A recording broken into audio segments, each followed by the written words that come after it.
Direito ao Ponto está no ar, mais um vídeo para vocês. Sejam todos muito bem-vindos. Bom dia, boa tarde, boa noite. O que importa é que você está aqui com a gente.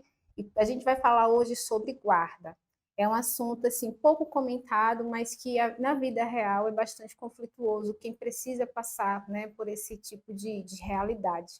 E aí fica sempre a dúvida: será que eu posso viajar com meus filhos para outro estado? Eu tenho que pedir permissão ao pai ou à mãe, enfim.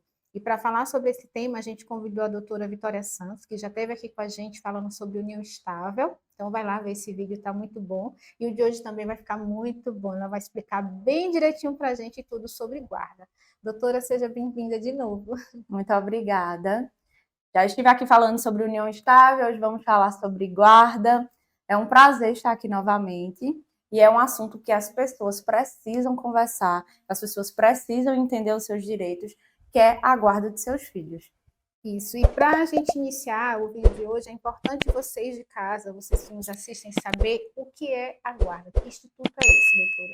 A guarda é o dever, é o direito dos pais de cuidar, de proteger e principalmente de vigilância. Você ter o seu cuidado, você ter a proteção de você vigiar realmente os seus filhos. A guarda é isso, é cuidado, é proteção, é responsabilidade.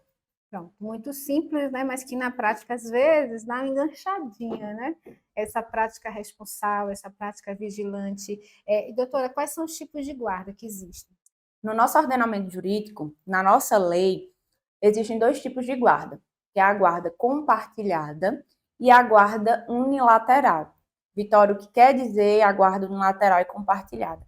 A compartilhada é você compartilhar as decisões inerentes à vida de seus filhos, e a unilateral é quando só o pai ou a mãe, tem o poder de decisão na vida de seus filhos. Mas o que é que acontece? Muito mais do que decisão, a guarda é responsabilidade. É você ter responsabilidade de cuidar dos seus filhos, de proteger, de vigiar. Doutora, explica para a gente como é que funciona a guarda compartilhada e como funciona a guarda unilateral.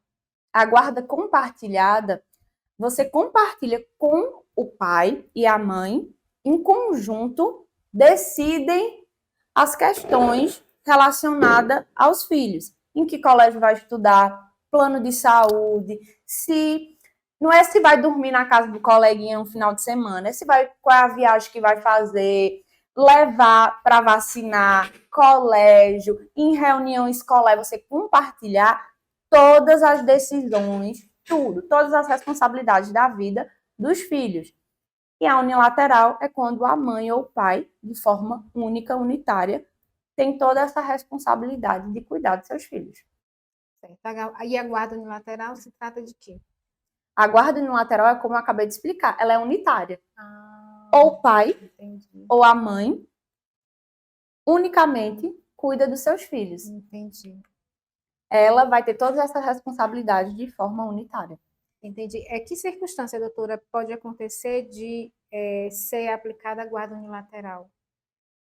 O que é que acontece? O nosso ordenamento jurídico tem como regra a guarda compartilhada. Por quê? Porque as partes, elas precisam ter responsabilidade com seus filhos. Mas na prática isso não acontece. Existe possibilidade de pai informar que não quer ter a guarda do seu filho, não quer cuidar do seu filho, e a mãe cuida de forma unilateral, mas tem muitos genitores que querem ter a guarda compartilhada, mas na prática não fazem, não compartilham as responsabilidades. Então, existem outras formas também de você ter uma guarda unilateral quando o pai ou a mãe, que também corre, tem casos em que o pai que fica com a guarda unilateral, e isso pode ocorrer quando? Quando o pai informa que não quer ficar com a guarda, ou quando ele é negligente, quando ele coloca o filho em risco, quando tem algum tipo de agressão. Existem algumas maneiras que podem ser fixada essa guarda no lateral. Quando coloca a vida da criança em risco, quando o pai não tem condições de exercer essa guarda. Entendi. Aí, no caso, solicita-se, aplica-se a guarda unilateral. Unilateral. Então, isso significa dizer que assim, embora esteja na lei brasileira que existem esses dois tipos de guarda, não significa que a guarda compartilhada seja geral, não significa que todo caso automaticamente vai se aplicar a guarda compartilhada, mas vai se analisar a realidade, a estrutura das crianças, daquela família, né? Como ficou aquela família depois da separação, e que aí vai ver que tipo de guarda se aplica. Normalmente, é regra no nosso ordenamento aplicar a guarda compartilhada. Eu discordo totalmente disso. É muito mais fácil você conseguir uma guarda compartilhada do que uma unilateral. Tudo bem, Vitória, porque a maioria dos pais querem cuidar dos seus filhos, mas na prática não acontece. A mãe depende de uma decisão do pai, ou o pai depende de uma decisão da mãe, que de fato não ocorre. Que de fato são que têm responsabilidade. Entendi. Então é mais ou menos assim que ocorre na prática. Na prática. Como pedir a guarda dos filhos? Porque muitas vezes os casais eles se separam e eles não, por exemplo, não é uma separação oficial, eles não foram, né, não entraram com ação de divórcio, ou às vezes viviam numa união estável não reconhecida oficialmente e decidem se separar. Então, nesse caso, Maria está separada de João há 5 anos, mas agora ela deseja regulamentar a guarda dos filhos. Como fazer isso? O que é que acontece? Você vai precisar de um advogado para fazer isso, tá? Entrar com uma ação judicial para poder regulamentar a sua guarda. Um erro que muita gente comete é: eu moro com os meus filhos e todo mundo acredita que automaticamente tem a guarda compartilhada. Como você falou aí o exemplo, tem 5 anos que as famílias, que o que acaba é o relacionamento conjugal. Então, o pai sai de casa ou a mãe sai de casa e elas acreditam que automaticamente tem a guarda dos filhos, porque estão residindo com os filhos. E isso não ocorre. Para você ter a guarda do seu filho, você precisa regulamentar. Você precisa entrar com uma ação judicial, com um advogado, com defensoria pública, com assessoria jurídica, dependendo da sua condição financeira. Mas você precisa regulamentar. E isso precisa, para isso, de um advogado. Para isso, você precisa de um advogado. Certo. Um advogado particular, como a doutora falou, então, se você não tem condição, vai até a defensoria pública e lá você consegue. Doutora, qual seria a média de tempo para que essa guarda ela consiga ser regulamentada oficialmente? O que é que acontece? Vai depender muito do caso, vai depender muito da situação. Eu gosto de dizer que a advogado, ela só consegue dizer para o cliente o prazo que ela vai elaborar.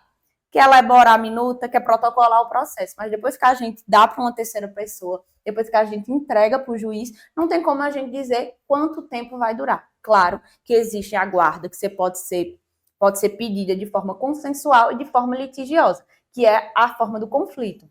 Quando você faz dela consensual, num acordo, normalmente é para ser mais rápida, porque você vai pedir para o juiz só homologar aquilo que você e a outra parte, que é o pai ou a mãe, solicitou. Claro que vai precisar da intervenção do Ministério Público, porque se trata de criança e adolescente, mas você pode fazer de forma consensual. Chamar o pai e dizer, vamos, a guarda vai ser unilateral, a guarda vai ser compartilhada, vamos enviar para o juiz. Mas se ela for litigiosa, se tiver briga entre as partes, é uma guarda unilateral, uma guarda compartilhada, vai demandar mais tempo. E não tem como fazer extrajudicial, por exemplo, chamar um advogado, fazer um acordo ali, registrar esse acordo. Não, tem que entrar mesmo com a ação. Tem que entrar mesmo com a ação, porque a gente precisa da intervenção do Ministério Público. Tem muitas pessoas que fazem o quê? Elas fazem um acordo, assina, coloca a outra parte para assinar e faz um reconhecimento só da assinatura em cartório. Não recomendo, tá? Se você quer regulamentar a guarda dos seus filhos, procure um advogado, faça um acordo, ou, se não conseguir fazer acordo, se for de forma litigiosa, mas contrate um advogado, entre com acordo e deixe o juiz homologar o acordo ou decidir o tipo de guarda que vai ser fixado naquela família, nos filhos. Um espectador fez uma pergunta, doutora, qual seria a melhor opção para os filhos de guarda? Qual a melhor opção de guarda para os filhos? O que é que acontece? Se a gente for pensar no que realmente é uma guarda compartilhada, eu vou dizer que é uma guarda compartilhada. É melhor para os filhos. Porque tanto a mãe como o pai vai cuidar, vai ter responsabilidade sobre os filhos. Mas isso não acontece na prática. A gente precisa saber que a guarda melhor que exige o melhor interesse dos seus filhos, será aquela que, vamos dizer assim, de uma forma bem popular, que combine com a realidade de cada família. Entendi. Eu poderia dizer, realmente é a guarda compartilhada, quando ela acontece de fato, quando os genitores, eles dividem decisões e responsabilidade dos filhos. Quando eles exercem de fato as suas responsabilidades, as suas vigilâncias, os cuidados sobre os filhos. Com certeza. Se não, a melhor guarda é aquela que se enquadre, que se encaixe com a realidade dos filhos. Doutora, existe a possibilidade do pai ou da mãe não ter a guarda do filho? Existe sim. Na nossa lei, no artigo 1584, fala que o pai ou a mãe pode simplesmente informar no processo que não quer ter a guarda dos filhos. Então, automaticamente, a guarda vai ser unilateral para o outro genitor. Entendi. Certo? Quando ele informa que não quer a guarda. Mas existem outras formas que você pode não ter a guarda dos seus filhos. Quando prova nos autos do processo que você é negligente, que você coloca os seus filhos em risco, que você não tem condições de exercer aquela guarda. O que o pai, né, ou a mãe deve fazer para nunca perder a guarda de um filho? O que é que acontece? Essa pergunta, para mim, é muito interessante porque a gente vê na prática pais e mães brigando pela guarda dos seus filhos. Sempre. Às vezes é consensual, às vezes é litigiosa, mas existe uma litigiosidade, um conflito, fica de uma forma mais prática. Existe um conflito muito grande entre os pais quando se fala de guarda. Mas para você nunca perder a guarda de seus filhos, você precisa ser responsável. Você precisa cuidar, você precisa proteger, você precisa vigiar. Se você for um bom genitor, uma boa genitora, um bom pai, uma boa mãe, você nunca vai perder a guarda dos seus filhos. Se você tiver a responsabilidade de cuidar, não é postar uma foto nas redes sociais, não é passar um final de semana com seu filho, é você cuidar dos seus filhos na prática. Você conseguir entender quais são as necessidades dele, quais são as responsabilidades dele e aderir cada uma delas. E dividir com a mãe um fardo que é cuidar do filho. Que a gente entende que ter um filho eu não tenho filhos, mas deve ser a melhor sensação do mundo você ter uma criança.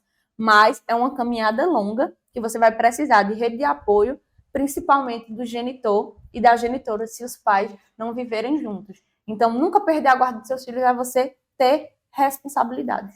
E lembrando que responsabilidade também é amor. Amor é responsabilidade. Faz parte da responsabilidade amar os seus filhos. Exatamente. A responsabilidade afetiva, inclusive, é um dever constitucional. É muito comum pais entrarem com ações judiciais. Eu falo dos pais porque a maioria esmagadora dos casos, geralmente a guarda, né, as crianças residem com a mãe. Eles entrarem com ação querendo tomar as crianças, né, da mãe, e muitas vezes não tem fundamento para isso. Então, por isso que é importante entender o que é que levaria, por exemplo, um genitor a perder a guarda dos filhos, foi o que a doutora acabou de explicar, né? Quem tem responsabilidade, quem cuida, pode até não cuidar do teu jeito, né? Do jeito que o pai gosta, mas está cuidando. Então, isso não é motivo de entrar com ação, porque ela cuida de um jeito que você não gosta, para tentar tomar a guarda da mãe ou o contrário. Doutora, como funciona a guarda alternada? O que é que acontece? Quando você me explicou lá em cima sobre as guardas que existem na nossa lei, não tem a guarda alternada. A guarda alternada foi criada por doutrinadores. Mas a guarda alternada é totalmente diferente da guarda compartilhada. Existem muitas pesquisas sobre guarda alternada em que os psicólogos não indicam esse tipo de guarda. A guarda alternada vai ser 2 guardas unilaterais. O filho vai passar um período com a mãe e um período com o pai. E em cada momento desse, cada um vai gerir a vida do filho do jeito que ele quer. Então, isso causa confusão mental na criança e no adolescente. Não sabe onde é a sua residência, porque sua residência é um período em um lugar, outro período no outro. Não tem rotina, porque muitas vezes a rotina pode atrapalhar. Compromete a rotina. Compromete a rotina das crianças. Então, a guarda alternada, ela pode sim ser fixada. Por quê? Porque o pai e a mãe podem ter essa autonomia de explicar para o judiciário como será essa guarda alternada e o Ministério Público concordar. E isso acontece realmente de fato. Acontece de pais fixarem porque acreditam que na situação deles, naquela realidade, aquela guarda funciona. E realmente pode ter casos que ela vai funcionar. Entendi, que se aplica. Aquilo que a Que senhora se falou aplica. anteriormente, né? Vai se olhar a realidade daquelas crianças, né? Daquele genitor, e a partir daquela realidade vai ver qual a guarda que se encaixa. Isso. Entendi. Doutora, vamos imaginar que Joana era casada com Ângela e se separaram. As crianças residem com ela. E ela decide mudar de cidade e ela não comunicou ao pai das crianças. Ela pode fazer isso ou ela precisa pedir autorização ao pai para fazer? Primeira coisa dessa pergunta que eu vou te dizer é: a guarda é regulamentada? Boa pergunta. Geralmente não, né? Vamos Geralmente imaginar não. que não seja. Então, o primeiro ponto é: regulamente a guarda. Entretanto, se a guarda for compartilhada, se a guarda for unilateral, se a guarda for alternada, é necessário a autorização do pai para mudar de domicílio. Independente da guarda. Independente da guarda, porque isso é poder familiar. O pai pode não ter a guarda do filho, mas tem um poder familiar. Então, ele vai precisar autorizar ir para outra cidade. Aí muita gente me pergunta, e se ele não autorizar, o que é que eu vou fazer? Entrar com uma demanda judicial e pedir para a gente chama de ação de suprimento. Porque o juiz vai suprimir a autorização do pai. O juiz vai dizer, eu autorizo ou eu não autorizo. Você vai ter que informar para o juiz qual é o motivo daquela mudança, se vai ter benefícios para as crianças, e depois desse período, o juiz vai dizer se autoriza ou não a mudança de cidade. Quando o pai não autorizar. Sendo a guarda regulamentada, vamos imaginar que Ana teve um filho com João, mas a guarda é regulamentada e Ana começou a namorar um rapaz que é caminhoneiro, então esse rapaz viaja por vários estados e ela leva a criança e isso está incomodando ao pai. Como resolver isso? Ela pode, no caso, viajar com o namorado, levando o seu filho, né? Uma viagem interestadual sem precisar da autorização do pai da criança? Pode sim, tá? Tanto o pai como a mãe pode andar em todo o território nacional sem autorização do pai. Entretanto, aqui a gente vai levar para outro instituto, que é a regulamentação de convivência, certo? Normalmente, os genitores gostam de ficar finais de semana alternados, um final de semana com a mãe e um final de semana com o pai, quando não tem visitação no meio da semana. Então, o que é que acontece? No momento que ela for fazer essa viagem, não pode ultrapassar o limite da convivência do genitor. Se for, por exemplo, um fim de semana, vai pegar um fim de semana que era para estar com o pai, ela não pode. Ela não pode. O que é que pode acontecer? Eles conversarem, porque pode ser que em um momento seja ao contrário. O pai precisa fazer uma viagem que vai comprometer a convivência com a mãe. Então, o que é que eles fazem? Conversa, tem diálogo. Não importa se a guarda é compartilhada, se a guarda é unilateral, se a guarda é alternada, os pais precisam ter diálogo. É isso onde eu volto para essa questão do ordenamento jurídico, falar que a guarda compartilhada é regra. Porque tem um artigo, que eu acho que é o 1584, que ele fala que se o pai e a mãe não chegar num consenso da guarda, será fixada a guarda compartilhada. Como é que isso ocorre de fato? Se o pai e a mãe não conseguiu se entender qual é a melhor guarda para os seus filhos. Aí a justiça decide. A justiça decide para uma guarda compartilhada. Como é que essas duas pessoas vão dialogar? Vão decidir em conjunto, vão ter responsabilidades em conjunto. É muito difícil. Se não há nenhum diálogo, no caso. Se não, ou há um diálogo bastante conflituoso. Né? Ou não há diálogo, que na maioria das vezes não tem diálogo. Como é que essas pessoas conseguem decidir a vida dos filhos, resolver a vida dos filhos? Então, eu sou totalmente contra. Eu acredito que a guarda ela tem que ser fixada pela realidade do pai, da mãe e da criança. E observe que mesmo a guarda sendo regulamentada, né, como a doutora sugere, de acordo com a realidade das crianças e dos genitores, ainda assim, mesmo que esteja estipulado X dias com fulano, X dias com Beltrana, ainda vale o consenso. Quando ocorre uma situação, um imprevisto diferente daquilo, se você precisa fazer uma viagem, por exemplo, e aí você quer levar as crianças, vai pegar o fim de semana da mãe, senta e conversa, né? Mesmo tendo a guarda regulamentada, o consenso deve prevalecer. É por isso que eu tenho que explicar para vocês de casa a diferença entre guarda e regulamentação de convivência. Muita gente acha que é a mesma coisa. Muita gente conhece regulamentação de convivência como regulamentação de visita. Eu não gosto dessa palavra. Eu acho que filho não visita pai. Filho convive. É regulamentação de convivência. É você ter uma convivência com o seu filho. São coisas diferentes. A guarda decide. Tem responsabilidade como gerir a vida dos filhos e gerir realmente, proteger, cuidar dos seus filhos. A regulamentação de convivência é tempo. É aquela questão que vocês escutam bastante. Finais de semanas alternados, Natal e Réveillon, feriados, aniversário das crianças, datas comemorativas. Então, a regulamentação de convivência é o tempo que cada filho vai ficar com a mãe ou com o pai. Guarda já é outro instituto, é as decisões, é as responsabilidades. Então, vocês precisam entender, porque eu escuto muito. Outra coisa que vocês precisam saber é que guarda compartilhada não quer dizer não pagamento de pensão alimentícia. Muito genitor faz o quê? Quero a guarda compartilhada dos meus filhos para não pagar a pensão alimentícia, mas de fato não vai cuidar. Não vai ter a responsabilidade de cuidar. Entendi. Porque ele acha que o fato de pegar os filhos no fim de semana alternado vai estar com ter ele... essa guarda compartilhada, não vai pagar pensão alimentícia. É onde entra também essa questão de regulamentação de convivência. Ele acha que a guarda compartilhada vai ser 15 dias com a mãe, 15 dias com o pai, então cada um vai pagar despesas naquele período. E não é isso. Não é assim que funciona. Guarda e regulamentação de convivência são coisas diferentes. Na guarda compartilhada, paga pensão alimentícia, sim. Gente, como é bom a gente conhecer, né, conhecer a nossa lei, saber qual é o seu direito, até onde vai, saber também qual é o seu dever, né? Eu quero aqui agradecer a doutora Vitória por essa oportunidade de a gente aprender um pouco mais. Seja sempre bem-vinda, doutora. Muito obrigada. Segunda vez que eu estou aqui, gosto bastante de participar. Eu acho que as pessoas precisam de informação. Informação é poder.